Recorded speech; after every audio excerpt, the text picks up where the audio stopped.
नमस्कार, आदित्य कुकिंग या यूट्यूब चॅनलमध्ये आपले स्वागत आहे। आज आपण बनवणार आहोत कुरकुरीत असा उपवासाचा मसाला डोसा। चला तर मग आपण रेसिपीला सुरुवात करूया। उपवासाचा डोसा बनवण्यासाठी मी इथे घेतलेली आहे 1 वाटी भगर म्हणजेच वरई व अर्धी वाटी साबुदाणा मी इथे घेतलेला आहे। तो आता आपण स्वच्छ धुवून घेऊयात।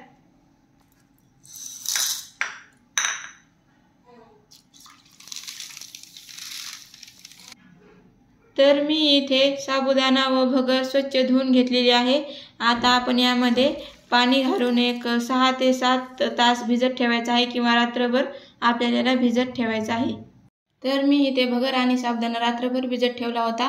त्यामधला आता आपण पाणी काढून घेऊया।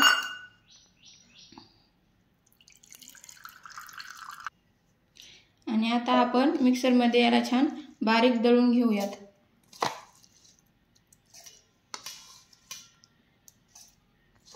मी इथे आता हे छान मिक्सर मध्ये बारीक करून घेतलेला आहे। तुम्ही पाहू शकता एकदम मस्त असं बारीक झालेलं आहे। यामध्ये आता आपण लिंबू पिळून घेऊया। लिंबू ऐवजी तुम्ही दही किंवा ताकही वापरू शकता। तर इथे आता आपण डोसेसाठी मसाला बनवून घेऊया। त्यासाठी मी कढई गरम करून घेतलेली आहे। आता आपण त्यामध्ये तेल टाकून घेऊ। तेल छान गरम झालं की त्यामध्ये आपण टाकूयात आता जिरे छान फुलले की त्यामध्ये टाकूया आपण हिरवी मिरचीचा ठेचा। हिरवी मिरचीचा ठेचा छान तळून घ्यायचा आहे।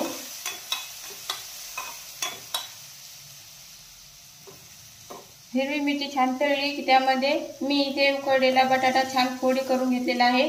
तो आपण यामध्ये घालूयात आणि छान परतून घेऊयात। आपण यामध्ये टाकूया शेंगदाण्याचा कूट। 2 ते 3 चमचे मी इथे शेंगदाण्याचा कूट यामध्ये टाकलेला आहे। आणि चवीपुरतं मीठ आपण यामध्ये टाकून घेऊयात। याला छान मिक्स करून घेऊयात। इथे आता आपला छान असा डोसाचा मसाला तयार आहे। आता आपण डोसे बनवायला घेऊयात। आता मी इथे डोसाचा पॅन छान गरम करायला ठेवलेला होता। तो छान गरम झालेला आहे। त्याला आता आपण तेल लावून घेऊया। तेल किंवा तूप तुम्ही त्याऐवजी वापरू शकता। आणि यावर आता आपण डोसा पसरून घेऊया।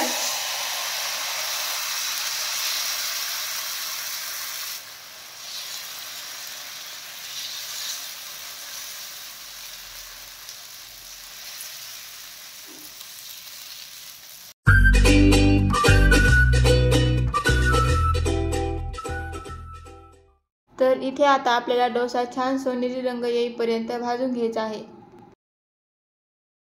छान असा आपला जाळीदार डोसा तयार आहे। आता आपण काढून घेऊया।